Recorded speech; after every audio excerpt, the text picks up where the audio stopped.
O próximo tópico que eu quero falar com os senhores é a proibição de prova ilícita. Proibição de produção de prova ilícita. Posso citar como fundamento normativo o artigo 5º, inciso 56 da Constituição Federal e o artigo 369 do CPC. Vejam o artigo 5º, inciso 56 da Constituição Federal.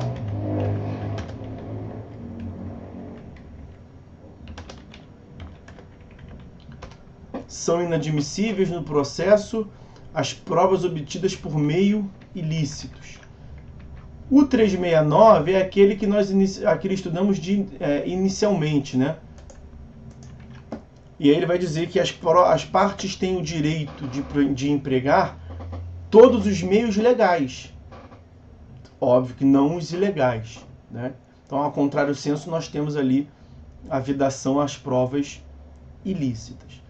Então, a vedação de proibição de provas ilícitas, ela é entendida como toda prova que é produzida em desconformidade com norma jurídica que a regulamenta.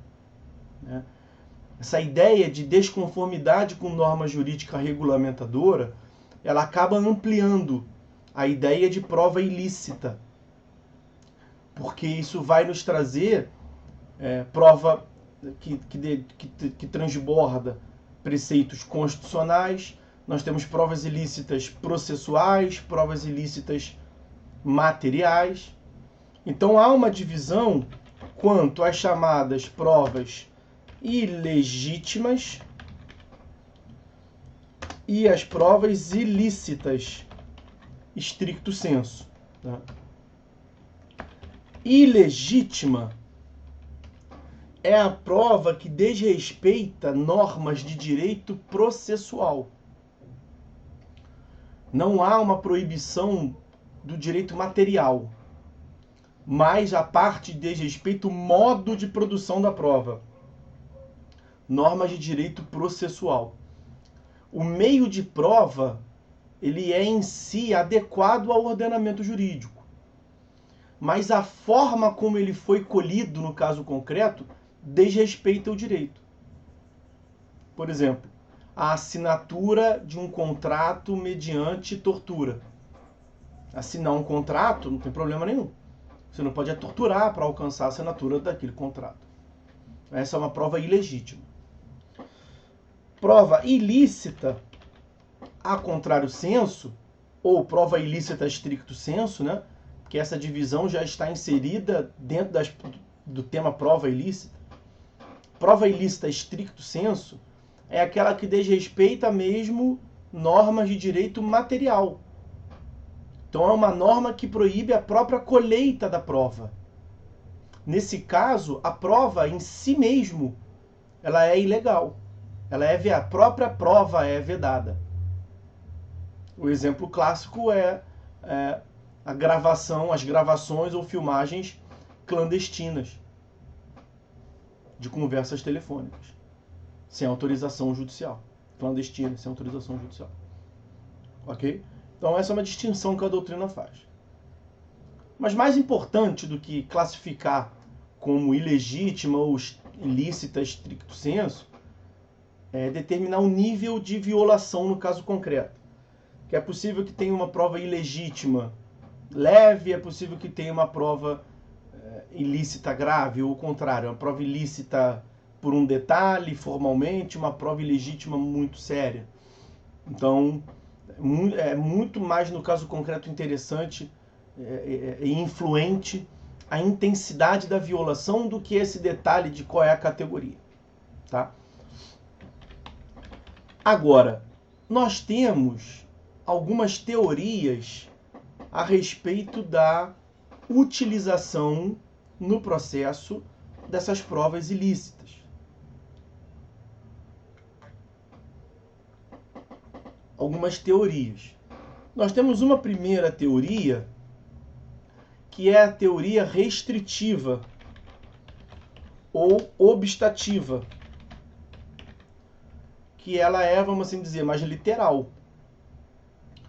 Ela não admite, em hipótese alguma, a utilização, o manejo de provas inconstitucionais no processo.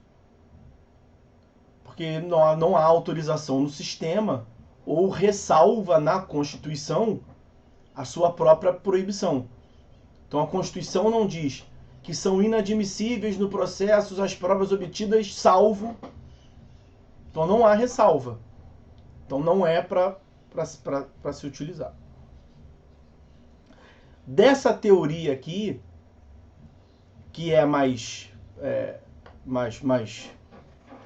restritiva, como o nome diz, mas é a mais exigente, surgiu uma outra teoria que os senhores estudam no direito processual penal, provavelmente já viram a essa altura, que é a teoria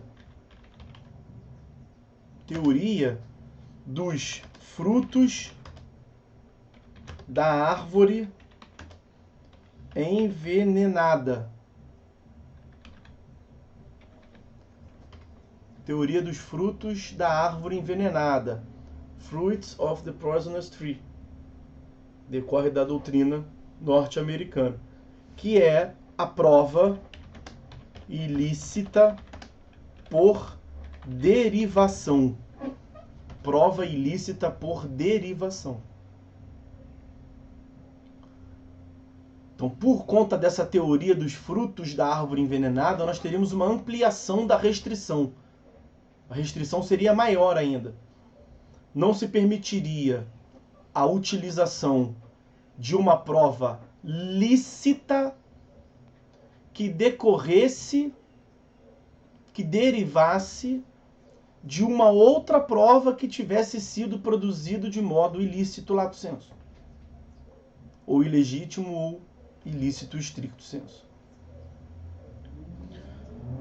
O enunciado de número 301 do FPPC, Fórum Permanente de Processualistas Civis, determina a aplicação no processo civil do artigo 157, parágrafos 1º e 2º do Código de Processo Penal, que tem por admitida a utilização das provas ilícitas derivativas, desde que, então tem lá um condicionamento, né?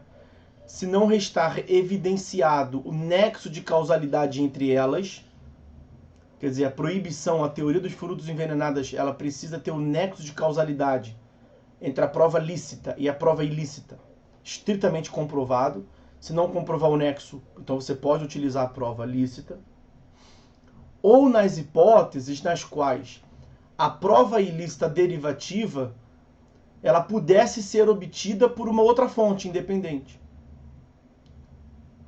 Se ela pudesse ser obtida por várias formas e foi obtida por uma forma de calhou de ser ilícita, você não veda a utilização, porque ela também teria sido produzida por uma outra forma, tá?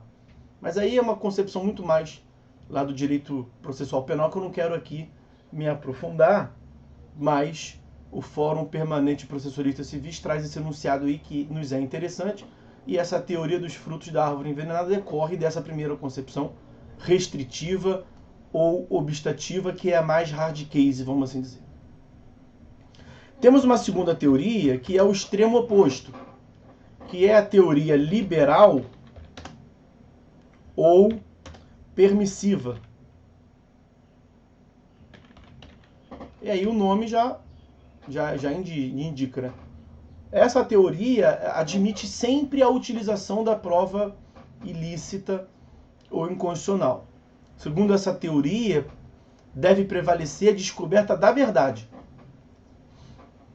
E a parte que violou o ordenamento jurídico deve responder pela ilicitude, tanto nas esferas penal, civil e, eventualmente, a esfera administrativa. No direito brasileiro, fica difícil defender essa teoria por conta da previsão constitucional, né? Então, essa teoria que a nível global se contrapõe à teoria restritiva, No Brasil é complicado defender, porque você vai ter que brigar com o texto constitucional. Difícil você interpretar que eles são inadmissíveis de uma forma diversa. E aqui entre nós, senhores, prevalece a concepção intermediária, né? O famoso murão. A corrente majoritária é a teoria intermediária.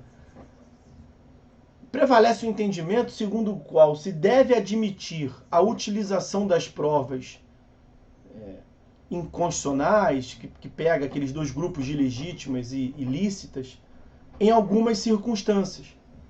E o critério balizador será a proporcionalidade. Como eu lhes disse,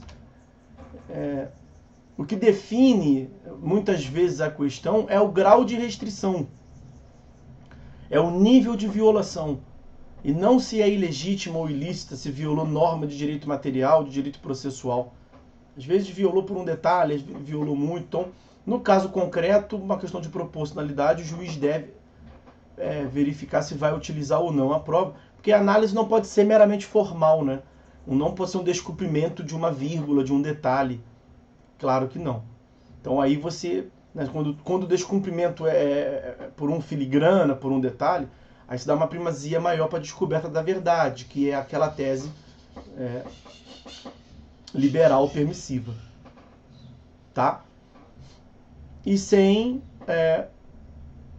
prejuízo, como dizia também a tese liberal permissiva, sem prejuízo de responsabilização penal, civil e administrativa em razão da colheita ilícita da prova.